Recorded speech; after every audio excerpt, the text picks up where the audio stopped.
हमने last class में 16 पढ़ा था। तो ग्रुप 16 में इसमें इंक नहीं है ज्यादा।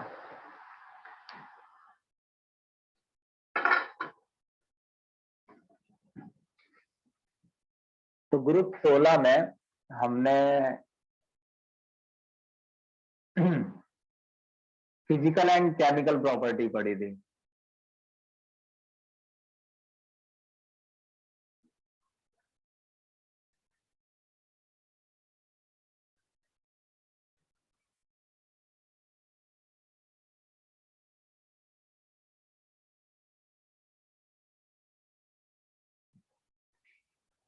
तो इसमें क्या रह गया देखो, ग्रुप 16 में रह गया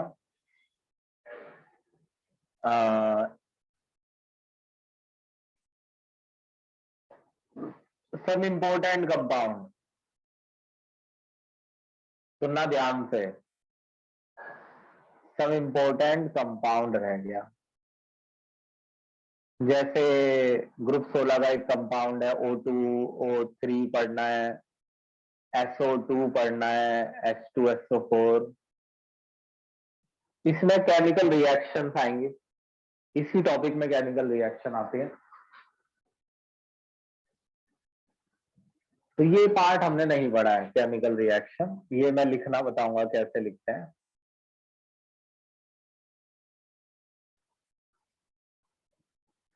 तो मैं आज ग्रुप 17 पढ़ाऊंगा।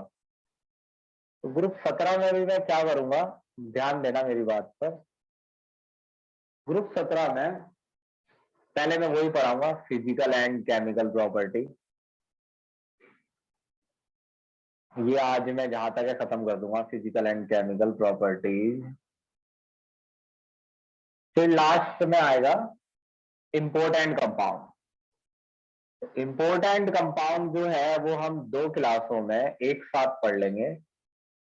यानी टोटल शायद 3 क्लासों का चैप्टर आ गया, एक क्लास में ये, एक क्लास में ये। तो ये हम एक साथ पढ़ लेंगे, इसके इंपॉर्टेंट कंपाउंड, इसके इंपॉर्टेंट कंपाउंड। फिजिकल और केमिकल प्रॉपर्टी ग्रुप 17 की मैं अभी पढ़ाए दे रहा हूं, ध्यान देना। समझ रहे होंगे वैसे मैंने क्या बताया, क्या पढ़ना है क्या नहीं।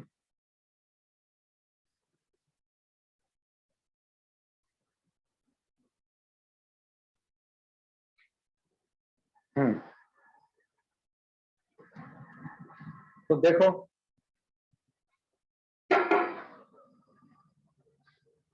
तो ये ज्यादा इंपॉर्टेंट है ग्रुप 17 की, जो मैं इसीलिए मैं इसे पहले पढ़ाए दे रहा हूँ सुकून से।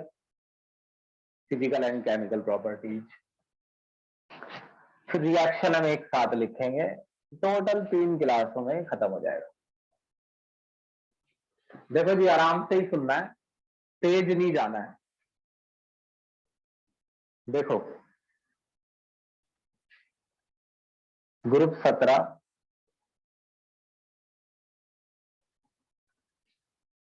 सबसे पहले फिजिकल प्रॉपर्टी।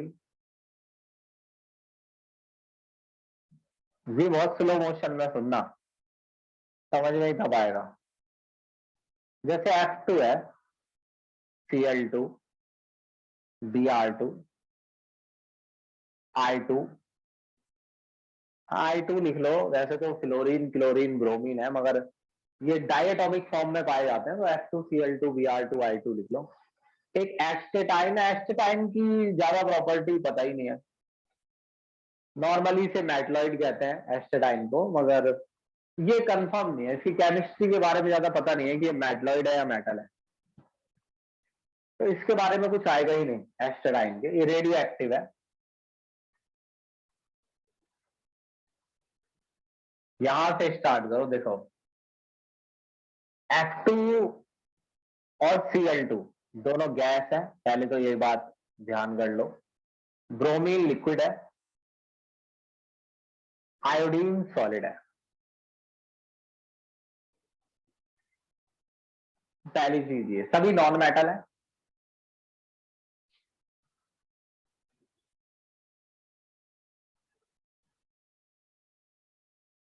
अब इसके एमपीबीपी पर आ जाइए, आसान है बहुत।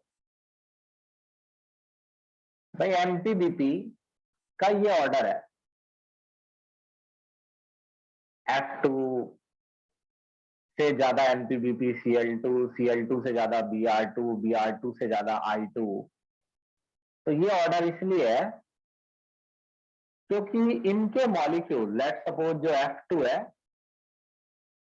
अगर मैं इसके मेल्टिंग पॉइंट की बात करता हूं कि भाई मेल्टिंग पॉइंट वो टेम्परेचर है जिस पर ये मेल्ट होता है, यानी इसका मतलब ये है कि ये सॉलिड फ्लोरीन की बात कर रहे हैं कि अगर मेरे पास सॉलिड फ्लोरीन हो और उसे मैं मेल्ट करूं, ये मेरे पास सॉलिड फ्लोरीन है और इसमें पार्टिकल जुड़े हुए हैं आपस में ढंग से, तो इसे मैं मेल्ट करूंगा तो इसका मतलब इसे अलग करना है, F2 को, एक F2 को दूसरे F2 से अलग करना है।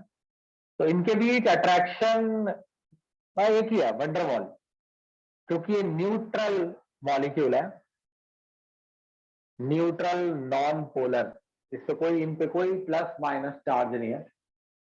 तो जैसे जैसे साइज बढ़ेगा, एज साइज इंक्रीज, F2 से बड़ा Cl2 है, Cl2 से बड़ा Br2, Br2 से बड़ा I2, तो as size increase van der Waals attraction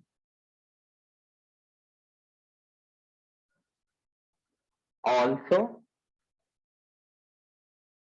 increase, as size increase van der Waal attraction also increase। ये तो शुरुआत से चला ही जा रहा है। That is why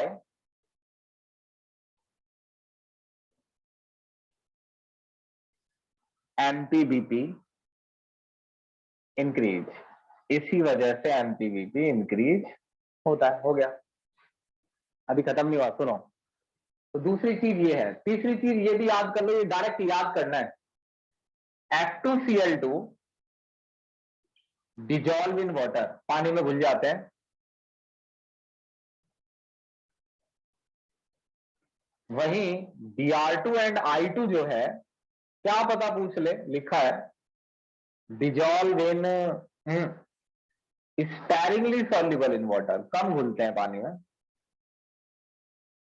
स्पैरिंगली का मतलब थोड़ा बहुत घुलते हैं, स्पैरिंगली सॉल्युबल इन वाटर, पानी में कम घुलते हैं, लेकिन याद रखना है इस बात को, dissolve in organic solvent, organic solvent में ज्यादा घुलते हैं। कुछ जैसे ऑर्गेनिक सॉल्वेंट होता है chloroform, benzene, CH2, carbon disulphide, ETC, acetone, ऐसे नाम आएंगे, क्या पता पूछ ले। अभी खत्म नहीं हुआ है, सुनते रहना। अगली चीज ये बताओ, और जल्दी बताना सोचकर,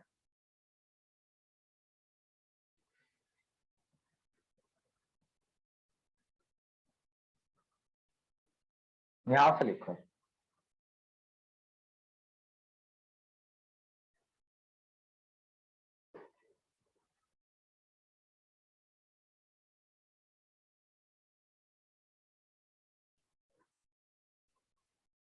तो इसमें चैप्टर में लगता ऐसा है कि हर चीज रैंडमली आ रही है, रैंडमली याद करनी है, मगर नहीं, ये तो आपकी गलत फहमी है, इसमें कुछ भी रैंडमली नहीं आ रहा, वही कंसेप्ट है, बार बार रिपीट हो रहे हैं। बस इसको, ये सब बात समझने के लिए आपको इसे कई बार पढ़ना पड़ेगा। अब देखिए, अगर मैं पूछूं बॉन्ड डिसोसिएशन एनर्जी, ये साइन है बॉन्ड डिसोसिएशन एनर्जी, ये बॉन्ड डिसोसिएशन एनर्जी हो गया पूरा, delta BONDH, bond dissociation energy क्या हो रही है ये बताओ। सबसे आसान, देखो एक मिनट रुको, बॉन्ड डिसोसिएशन एनर्जी का मतलब है कि बॉन्ड तोड़ने के लिए एनर्जी, बताओ किसे सबसे कम चाहिए, ये बताओ, बॉन्ड टूटने के लिए किसे एनर्जी सबसे कम चाहिए।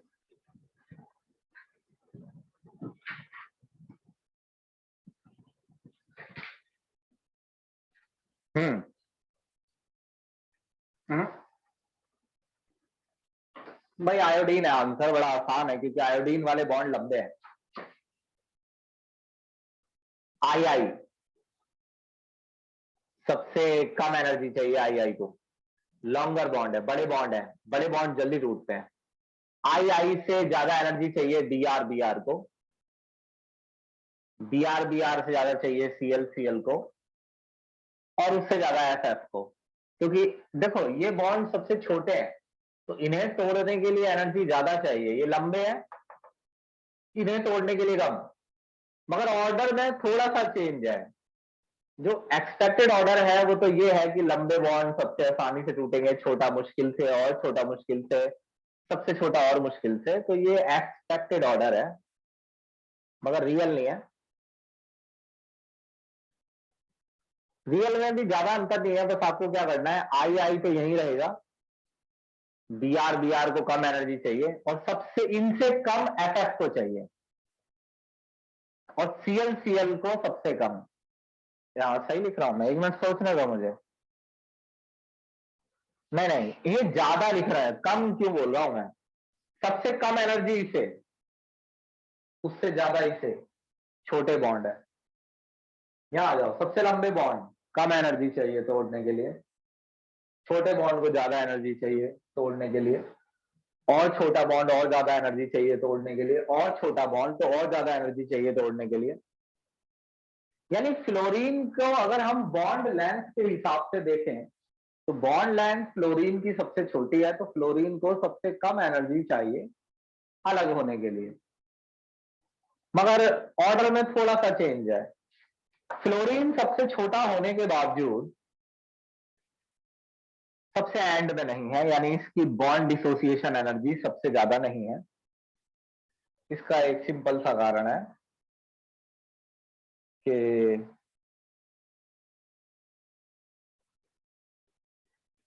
एफ आ गया यहां।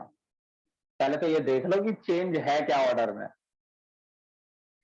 इसका कारण है ज्यादा छोटा बॉन्ड होने की वजह से जो बचे हुए इलेक्ट्रॉन है, सेम वही है जो किसमें आया था, एनएन और फास्फोरस में, पीपी में। कुछ भी रैंडमली नहीं है, वही रिपीट है, वंडरवॉल है। जो इंटर इलेक्ट्रॉनिक रिपल्सन है वो बहुत ज्यादा है। Inter electronic repulsion between non bonding electron. इसका मतलब ये नहीं है कि फ्लोरीन को सबसे कम एनर्जी चाहिए, बल्कि इसका मतलब ये है कि उतनी ज्यादा एनर्जी इस बॉन्ड को तोड़ने के लिए नहीं चाहिए जितनी ज्यादा लेंथ के हिसाब से लग रही है। लेंथ छोटी है तो लोगों को लगता है कि इसको टूटने के लिए सबसे ज्यादा एनर्जी चाहिए, मगर यहाँ एक गड़बड़ है। छोटी लेंथ में जो ये बचे हुए इलेक्ट्रॉन है नॉन बॉन्डिंग, इनके बीच रिपल्सन जो है वो ज्यादा है, इसलिए सबसे ज्यादा एनर्जी एफ को नहीं चाहिए। वैसे तो बॉन्ड लेंथ के हिसाब से एफ को एनर्जी सबसे ज्यादा चाहिए थी। अब बताइए, समझ आया?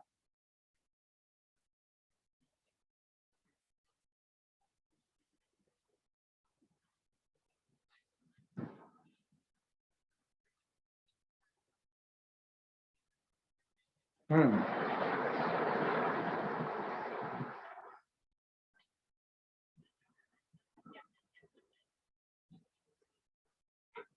हाँ, अभी ध्यान से सुनना मेरी बात, इसको अलग से मेंशन कर लो, स्क्रीनशॉट लो इसका।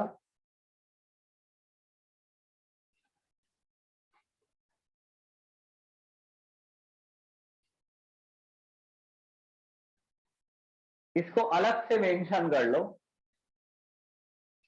ये ऑर्डर जरूर आएगा, जैसे ऑर्डर हर बार जितने भी ऑर्डर आने वाले हैं मैंने सारे लिखे हैं बोर्ड पर। देखो हर साल ऐसा ही होता है, जब बच्चे पी ब्लॉक तक पहुंचते हैं ना, पीडी तक, तो वो खुद ही स्लो बढ़ जाते हैं। उसका कारण है ये चैप्टर ऐसे ही है, डी इससे ज्यादा स्लो, मतलब इससे ज्यादा तुम्हें अनइंटरेस्टिंग डी ब्लॉक लगेगा, लेकिन मैं पूरा समझाऊंगा तो ऐसा नहीं लगना चाहिए कल को कहीं जाएंगे कंपटीशन की तैयारी करोगे कुछ भी, तो फिर वहां ऐसे बार बार उनसे रिक्वेस्ट करते फिरोगे इनऑर्गेनिक पढ़ा दो, हम यहाँ पढ़ा रहे हैं। तो वो तुम्हें पूरे चैप्टर रीड करना है ढंग से, बस ये बात दिमाग में रखो। कोई लाइन छोड़नी नहीं है, पूरा चैप्टर ढंग से रीड करना है, और जो भी पार्ट उसमें आ रहा है मैं उसे हैंड टू हैंड समझा रहा हूं। तो why F S bond is weaker than ClCl। ये शॉर्ट है, ये लॉन्गर है, तो ये SF बॉन्ड इसलिए वीक है, या मेंशन भी कर लो। बहुत छोटी छोटी रीजनिंग आएगी इसमें, ऐसे ही बस देखते रहना स्क्रीन पर। लो बॉन्ड डिसोसिएशन एनर्जी है इसकी, इसका कारण है इंटर इलेक्ट्रॉनिक रिपल्सन। अब ये शायद छूटे ना, वैसे तो छूटने का कोई मतलब नहीं है, आप इसे एनसीईआरटी से रीड कीजिए। एक चीज और है, पढ़ लेते हैं, देखते हैं। भाई ये कलर है, मतलब ये रंग बिरंगे कलरों में होते हैं। जैसे फ्लोरीन का कलर है येलो, पीली होती है मतलब फ्लोरीन गैस। Cl2 होती है ग्रीनिश येलो। Br2 पता नहीं, आयोडीन तो पता है मेरे को, वायलेट होती है शायद, देखना पड़ेगा एक बार, कलर देखता हूँ मैं, लिख देता हूँ। रेड आयोडीन नहीं, वायलेट है आयोडीन, ब्रोमीन रेड है। तो ये इतने रंग बिरंगे कलर क्यों हैं इनमें? देखो ये क्वेश्चन ठीक ऐसा है जैसे पांच चार लड़के अलग अलग रंग की टी शर्ट पहन के जा रहे हैं, कोई पीले रंग की, कोई ग्रीनिश येलो, एक लड़का रेड कलर की टी शर्ट पहन के जा रहा है, एक वायलेट। अगर पूछा जाए कि इन लड़कों की टी शर्ट इतनी कलर्ड क्यों है, तो उसका एक ही आंसर है, और वो आंसर 8th क्लास से देते आ रहे हैं हम। उसका आंसर है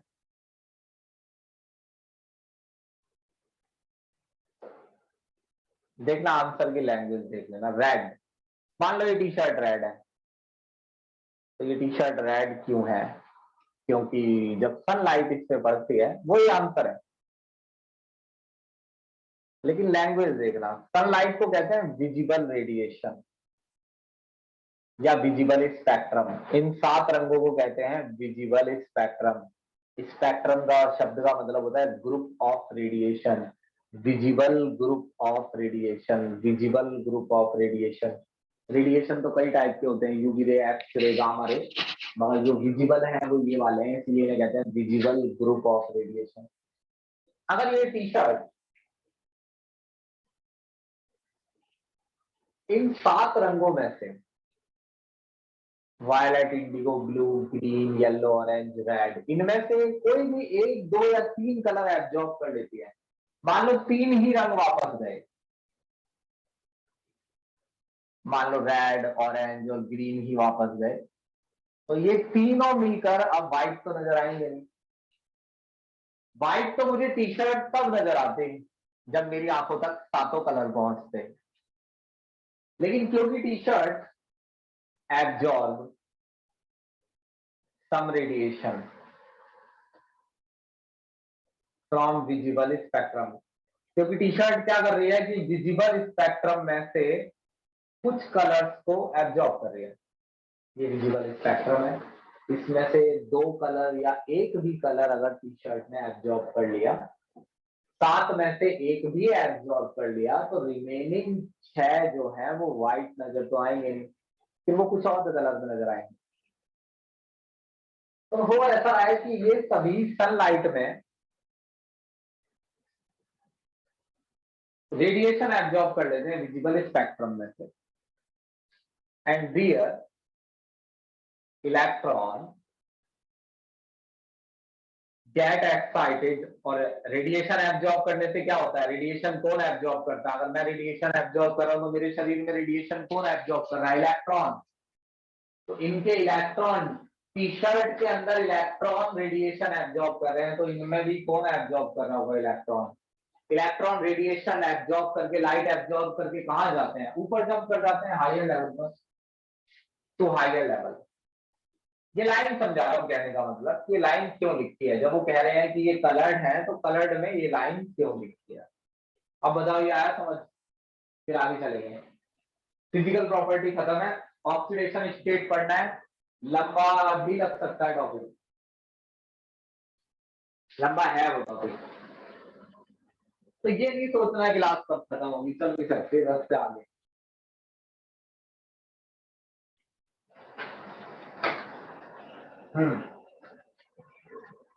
स्क्रीनशॉट में कर लीजिए।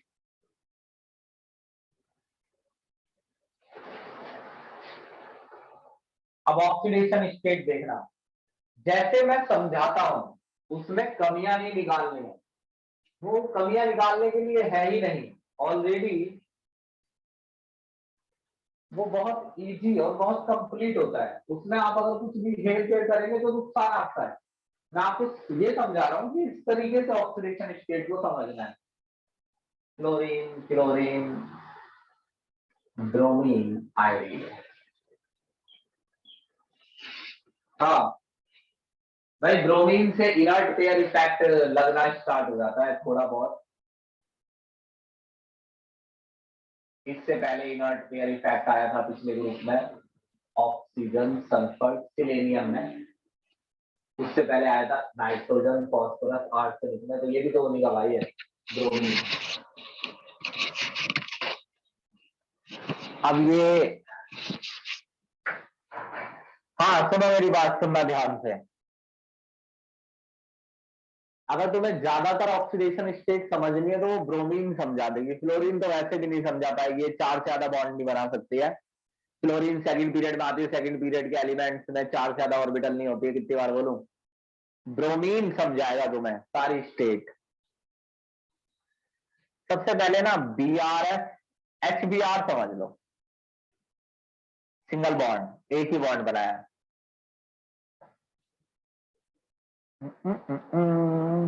इसमें कोई हाइब्रिडाइजेशन नहीं है एच बी आर में, डायटोमिक है, सिंपल ओवरलैपिंग। ये ऐसे ही बस आपको मेरे साथ साथ ये टाइम गुजारना है, बस जितना मैं कहता रहा हूँ आराम आराम से समझना है। सिंपल ओवरलैपिंग होती है एचबीआर में। डायटोमिक है ना ये, हाइब्रिडाइजेशन डायटोमिक में मुश्किल ही होता है ना। हाइब्रिडाइजेशन किया ही तब जाता है जब बॉन्ड दो हो कम से कम, ताकि उन दोनों बॉन्ड्स को सिमिलर किया जा सके। हाइब्रिड ऑर्बिटल के इस्तेमाल से दोनों बॉन्डों को एक जैसा बनाया जा सके। जब बॉन्ड ही एक है तो सिंपल ओवरलैपिंग हो जाती है। और इसमें अब आप तुक्के मारेंगे कि सर उस वाले में क्या है, इस तुक्के से अच्छा है मैंने आपको 4 रिकॉर्डिंग भेजी थी, कैस्पर थ्योरी, ऑर्बिटल ओवरलैपिंग, हाइब्रिडाइजेशन, उन्हें देखो, फालतू के तुक्के मारने से वो बढ़िया है। देखिए ब्रोमीन ग्रुप 17 में आता है तो लास्ट शेल में 7 इलेक्ट्रॉन है, क्योंकि ब्रोमीन फ्लोरीन सेकंड में आता है, क्लोरीन थर्ड में, ब्रोमीन आता है फोर्थ पीरियड में। फोर्थ में आता है तो इसकी लास्ट शेल है 4s, 4p and 4d। D तक लिख लो, वैसे जरूरत पड़ जाएगी डी की, जरूरत पड़ने पर लिखा जाता है। लास्ट शेल में 7 इलेक्ट्रॉन भरने हैं, क्योंकि ये फोर्थ पीरियड में आता है तो मैंने जल्दी से ये लिख लिया। लास्ट शेल में 7 इलेक्ट्रॉन क्यों भरने हैं, ग्रुप 17 में आता है 1 2 3 4 5 6 7। तो ये सिंगल इलेक्ट्रॉन शेयर कर रखा है एचबीआर से। हाइड्रोजन ने अपनी 1s ऑर्बिटल से ओवरलैप कर रखा है, और सिंपल ओवरलैपिंग ऐसी तो होती है। अब ब्रोमीन ने इस 4pz से, हालांकि ओवरलैपिंग बड़ी मुश्किल है, मैं बहुत पक्के दावे से नहीं कह सकूंगा, लेकिन है लगभग ऐसा ही, क्योंकि ये ऑर्बिटल बहुत बड़ी है और ये बहुत छोटी है, 1s है, और ये 4pz है। एचबीआर तो ये एक्सेप्शन भी निकल जाते हैं, लेकिन मुझे को लग नहीं रहा ऐसा कि एक्सेप्शन है, ये ऐसे ही होती है एचबीआर। ये बात आपसे नहीं, यहाँ ये नहीं कहा जाएगा कि ये ओवरलैपिंग कैसे होती है, मैं तो आपको ये सिखा रहा हूं कि एक सिंगल इलेक्ट्रॉन ये कब शेयर करते हैं, जब कोई भी इलेक्ट्रॉन एक्साइट ना हो तो एक इलेक्ट्रॉन ये शेयर कर लेते हैं। और क्योंकि H F, H B R, H I, H C L रह गया, H C L, H I, अब एच बी आर रह गया, H B R, H I. हाँ, और क्योंकि ये सबसे इलेक्ट्रोनेगेटिव होते हैं पीरियोडिक टेबल में, ऑलमोस्ट सबसे ज्यादा, तो जो इलेक्ट्रॉन ये शेयर करते हैं अब वो भी हाइड्रोजन से कर रखा है, तो ये तो इनकी तरफ आना ही है, फ्लोरीन की तरफ, क्योंकि ये तो बहुत कम इलेक्ट्रोनेगेटिव है और फ्लोरीन सबसे ज्यादा है। ये कुल मिलाकर हाइड्रोजन से तो ये ज्यादा ही इलेक्ट्रोनेगेटिव है सारे, तो इन पे -1 आएगा। -1, -1, -1, -1, तो ये स्टोरी है -1 की।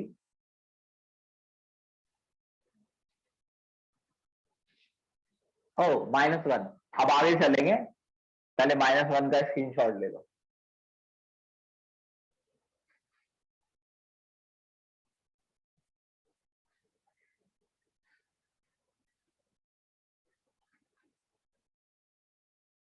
ये देखो इसको, अब सुनो आगे, इसे मिटा रहा हूं मैं। अब ये सुनना, 3 बॉन्ड की स्टोरी सुनना। एक तो हो गया -1 बनाते हैं, 3 बॉन्ड की स्टोरी सुनना। BrF3, जैसे ClF3, BrF3, ऐसे ये कैसे बनता है 3-3 बॉन्ड। फ्लोरीन नहीं बनाती है ऐसे बॉन्ड 3-3, फ्लोरीन तो एक ही बॉन्ड में, इन्हें नहीं देखना है, इन तीनों को समझो बस। पहले एक बॉन्ड है, अब 3 बॉन्ड वाला किस्सा आ गया है। ब्रोमीन, फिर से लास्ट शेल लिखो, 4s में 2, 4p में 3,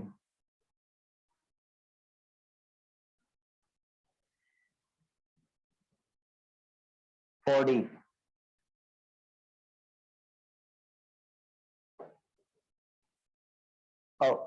अब इसे यहां जंप करा दो, एक को सिर्फ, एक को जंप कराओगे 3 सिंगल बन जाएंगे। अब ये ऑर्बिटल मिक्स करनी पड़ेंगी तुम्हें, क्योंकि तुम्हें 3 बॉन्ड बनाने हैं, एक से ज्यादा बॉन्ड बनाना है, तो 3 और बॉन्ड है, तो मिक्स करनी पड़ेंगी ऑर्बिटल। एक S, 3p और एक D, sp3d। अब ध्यान से देखना, 3 तो बनेंगे बॉन्ड,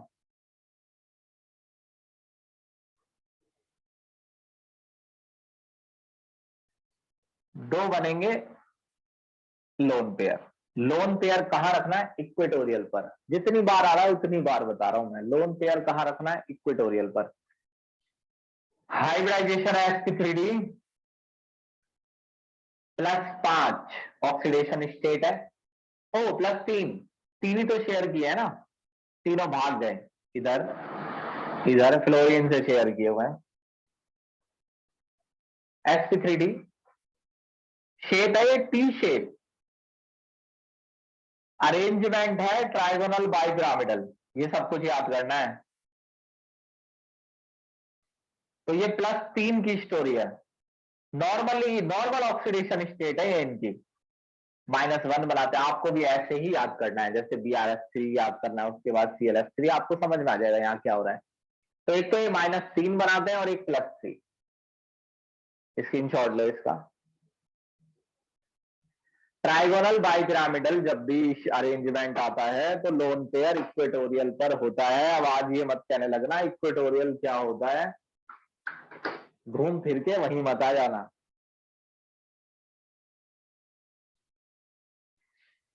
अब क्या करना, एक और जंप करा दो, ये स्टोरी है BrF5 की, 5 बॉन्ड कैसे बनाते हैं। 5 बॉन्ड बनाने के लिए एक और जंप कर दो, ये वाला भी, तो 5 सिंगल हो जाएंगे, हाइब्रिडाइजेशन हो जाएगा sp3d2। अब इसमें आपके पास आएंगे 5 बॉन्ड पेयर, एक लोन पेयर। ये अरेंजमेंट है ऑक्टाहाइड्रल। ऑक्टाहाइड्रल में इक्वेटोरियल वगैरह नहीं होता है, वो ट्राइगोनल बाइपिरामिडल में होता है, एक्सियल एंड इक्वेटोरियल, इसमें कहीं नहीं है। इसमें आपको लोन पेयर यहां लगा लेना है ऊपर। ऑक्टाहाइड्रल अरेंजमेंट है,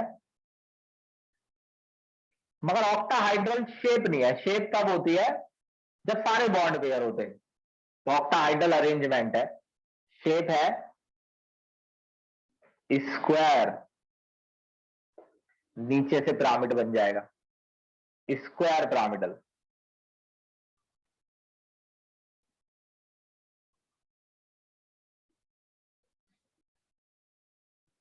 हाँ, ये +5 की स्टोरी है।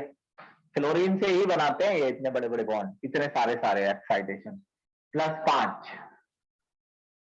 पॉजिटिव ऑक्सीडेशन स्टेट दिखाते हैं ये काफी। ये नहीं दिखाती भाई पॉजिटिव, ओनली -1 यही लिख देता हूं, आ जाता है पेपर में, बहुत आता है। ये बस एक ही स्टेट दिखाते हैं, ये बताऊंगा क्यों। स्क्रीनशॉट लो इसका।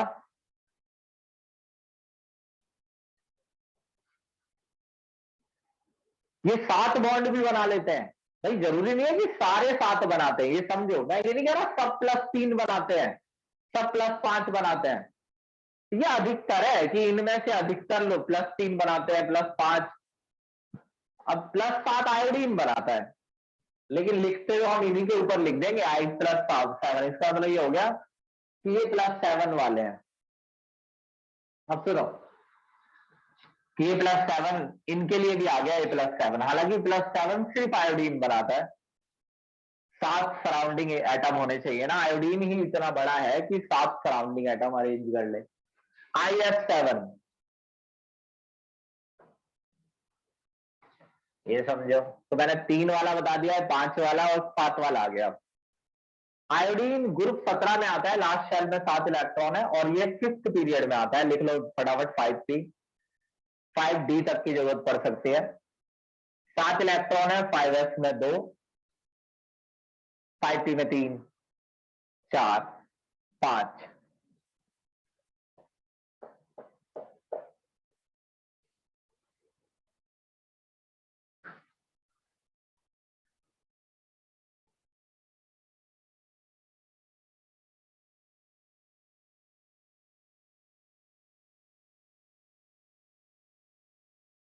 sp3d3, इसकी शेप का नाम याद रखना।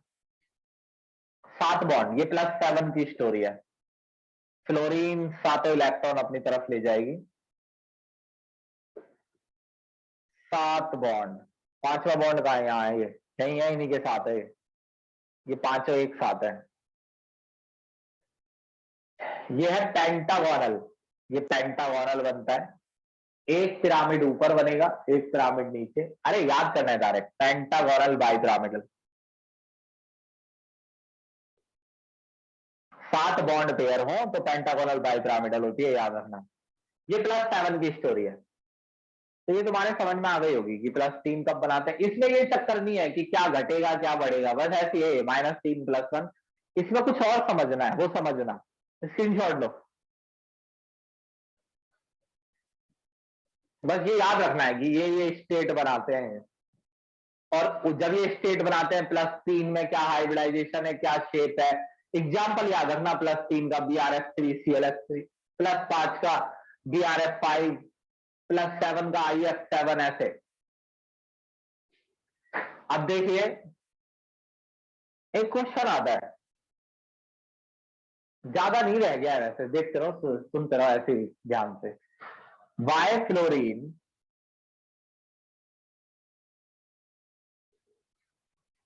only show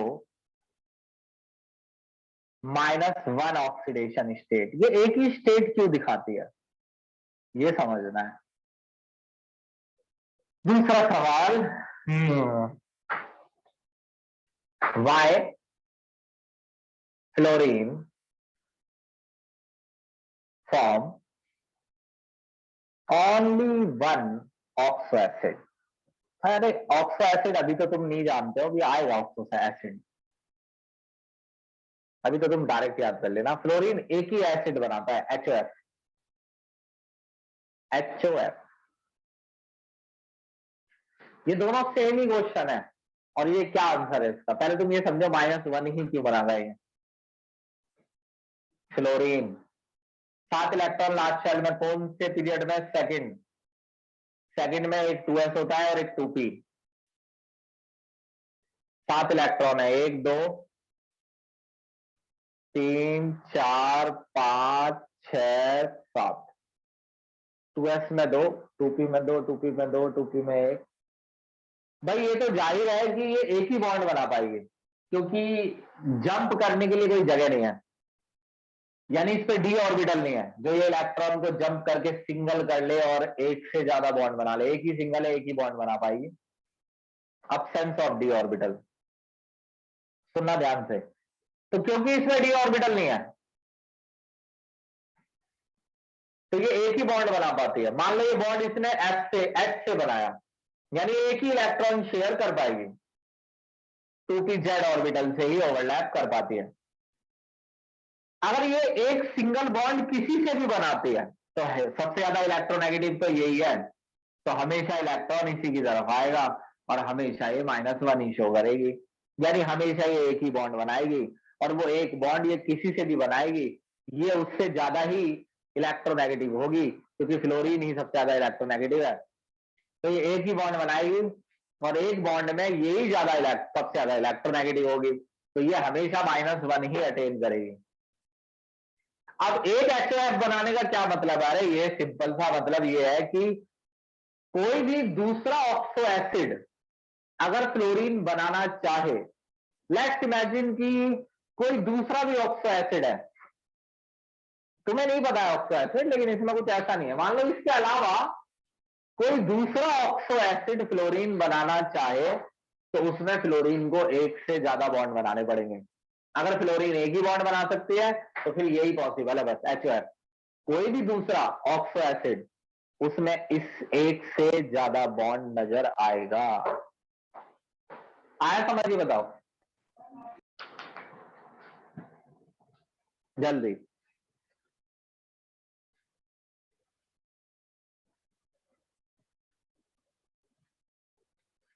हम्म,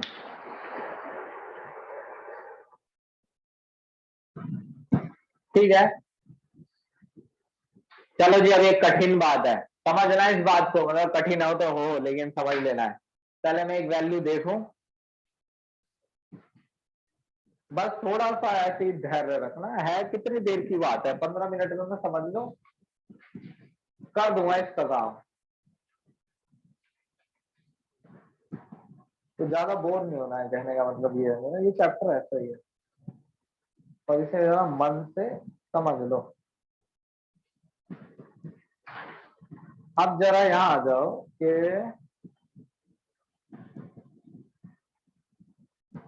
एक वैल्यू देखनी है मुझे, देखो मिलेगी तो देख लूंगा, लेकिन नहीं सर मेरे को बिना वैल्यू के समझाऊंगा। हाँ मिल गई, 2.87 वोल्ट। ठीक है, देखो भाई, अगर तुम्हें थोड़ा बहुत याद हो और याद ना हो तो डायरेक्ट याद करना, और वो ये है, ये सुनना, जो E0 F2 है, सुनना ध्यान से मेरी बात, जो E0 F2 है, यानी F2 से F- बनने की टेंडेंसी, यानी इलेक्ट्रॉन लेने की टेंडेंसी, F2 + 2 इलेक्ट्रॉन ले लिए, इलेक्ट्रॉन रिडक्शन कर लिया अपना। तो इलेक्ट्रॉन पोटेंशियल जो है वो फ्लोरीन का इतना है, क्या है ये है E0 फ्लोरीन का, मतलब E0 फ्लोरीन का, इसका मतलब ये है, खैर हमने तो पूरा चैप्टर पढ़ा है, लेकिन सुन लो फिर भी, एक चैप्टर और एक क्लास हमने एक्स्ट्रा पढ़ रखे है, इलेक्ट्रोकेमिस्ट्री पूरा एक उसमें खराब कर रखे हैं 20 दिन, और एक दिन खराब कर रखा है केमिकल काइनेटिक्स में। +2.87 वोल्ट, ये रिडक्शन पोटेंशियल है, इसको इलेक्ट्रॉन पोटेंशियल भी बोलते हैं। रिडक्शन पोटेंशियल का मतलब होता है, भाई बहुत आराम से सुनना है, कोई जल्दी, जब मैं जल्दी में नहीं तो तुम किस जल्दी में, और आराम से सुनो। रिडक्शन पोटेंशियल, रिडक्शन पोटेंशियल का मतलब है इलेक्ट्रॉन लेने की एबिलिटी, इलेक्ट्रॉन लेने की एबिलिटी।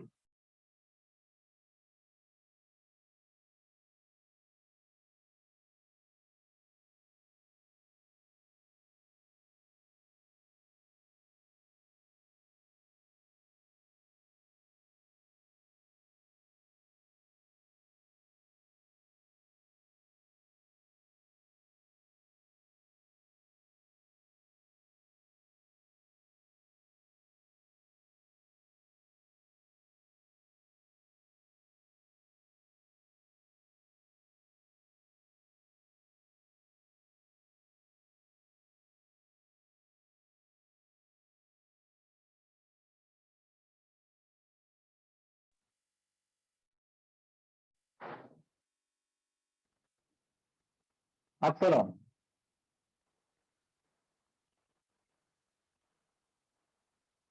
इलेक्ट्रॉन लेने की एबिलिटी, रिडक्शन पोटेंशियल। देखो सुनो भाई, इसका रिडक्शन पोटेंशियल ना बहुत ज्यादा है। बहुत ज्यादा रिडक्शन पोटेंशियल का क्या मतलब है? इसका मतलब है कि मतलब पूरी टेबल में अगर ये वैल्यू आप देखें तो ये हाईएस्ट वैल्यू है रिडक्शन पोटेंशियल की। तो ये हाईएस्ट क्यों है? अगर कोई वैल्यू सबसे हाईएस्ट है रिडक्शन पोटेंशियल की, तो उसका एक सीधा सा मीनिंग ये है कि इसमें इलेक्ट्रॉन लेने की एबिलिटी सबसे ज्यादा है। ये है मीनिंग इसका। यानी F2 में इलेक्ट्रॉन लेने की एबिलिटी सबसे ज्यादा है। इलेक्ट्रॉन लेने की एबिलिटी सबसे ज्यादा है। ठीक है, समझ गए होंगे तुम। अब ये क्यों है? अब सुनो, इलेक्ट्रॉन लेने की एबिलिटी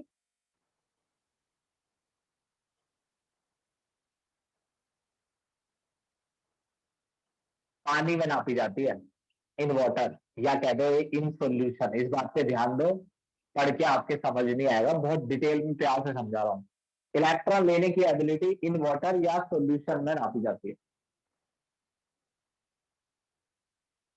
इसका मतलब सबसे पहले F2 देखना, इसका मतलब क्या है।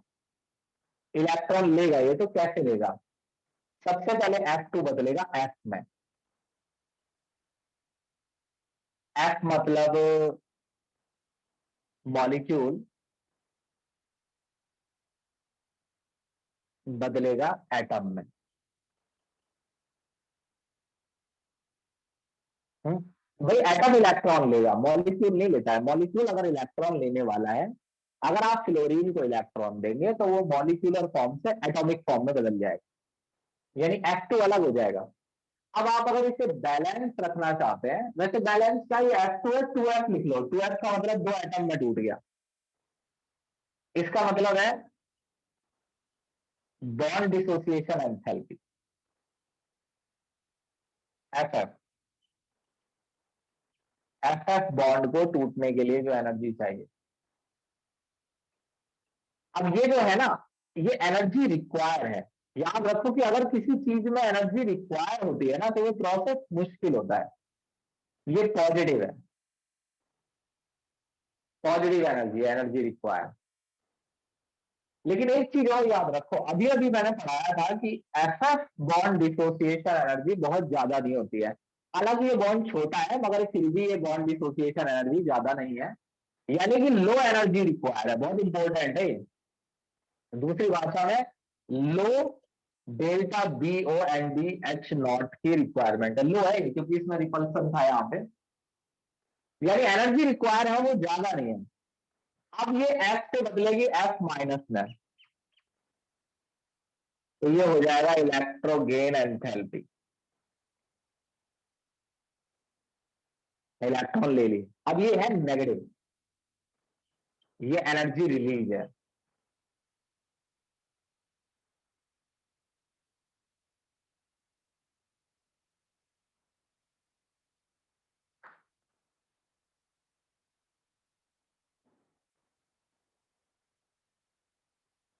फिलहाल इस पे जी लगा हुआ है। जी लगा होने का मतलब ये है, गैस नहीं है, धुआं नहीं है। जी का मतलब ये होता है कि एफ माइनस पे कुछ भी अटैच नहीं है।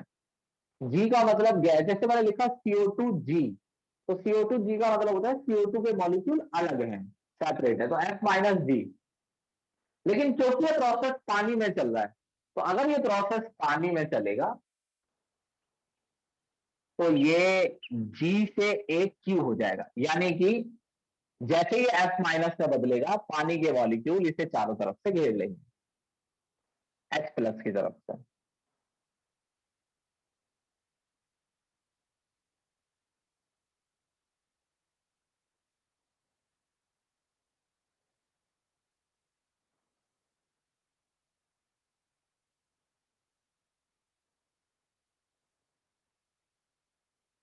इस प्रोसेस को कहते हैं हाइड्रेशन, और इसमें भी एनर्जी रिलीज होती है, तो ये भी नेगेटिव है, एनर्जी रिलीज। तो देखिए, हाइड्रेशन जो होता है ना F- का, F माइनस एक छोटा एनायन है। छोटे एनायन को वाटर मॉलिक्यूल बहुत अच्छी तरह अट्रैक्ट करते हैं। तो जो हाइड्रेशन होता है ना वो बहुत अच्छा होता है, तो एनर्जी रिलीज काफी ज्यादा होती है, हाई एनर्जी रिलीज। तो अगर आप तीनों को देखें तो यहाँ एनर्जी रिक्वायर है और जो कि कम है, यहाँ एनर्जी रिलीज है, ये नॉर्मल एनर्जी रिलीज है, मगर ये एनर्जी रिलीज बहुत ज्यादा है। तो अगर आप तीनों को जोड़ें, इन तीनों को, delta B O N D, समझ लेना इसे है, खराब मत कर देना इतनी मेहनत। Delta B O N D H naught, delta E G H naught और delta H Y D H naught, अगर हम तीनों को जोड़ें तो ये वैल्यू पॉजिटिव है और ये दोनों नेगेटिव है। ये पॉजिटिव है, ये दोनों नेगेटिव है। तो वो प्रोसेस आसान होता है जिसमें टोटल सम नेगेटिव आ रहा हो। जितना सम नेगेटिव आएगा उतना ही इलेक्ट्रॉन लेना आसान होगा। तो क्योंकि फ्लोरीन के केस में इन तीनों का सम नेगेटिव ज्यादा है, और ये नेगेटिव ज्यादा क्यों है? अरे एक तो दो वैल्यू नेगेटिव है, उसमें से ये वाली कुछ ज्यादा ही नेगेटिव है, और जो पॉजिटिव है वो कुछ ज्यादा पॉजिटिव नहीं है, तो हाईली नेगेटिव है। तो अगर हाईली नेगेटिव है तो इसका मतलब ये प्रोसेस आसान है। और ये आसान क्यों है? क्योंकि इस प्रोसेस के लिए जो एनर्जी रिक्वायर है वो काफी कम है और इसमें एनर्जी रिलीज काफी ज्यादा है।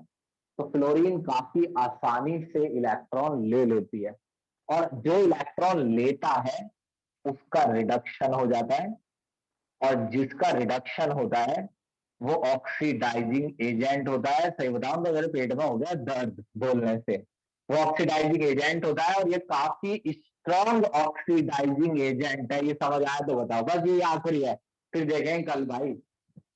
ये बताओ, ये आया समझ में? जो ना आया वो बता दो, लेकिन खराब नहीं करना इसे। एंड हो गया।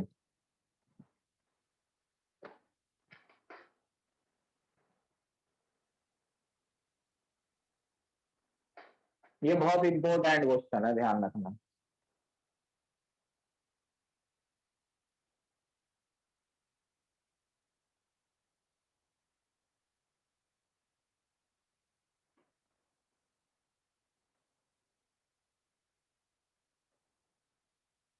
चलो ठीक है, बाय। हाँ, अगली क्लास में देखेंगे। पता है इतना समझ में भी नहीं आएगा, ज्यादा मत समझो, बस इतना ही समझ लो, एक दो क्लासों में खत्म हो जाएगा।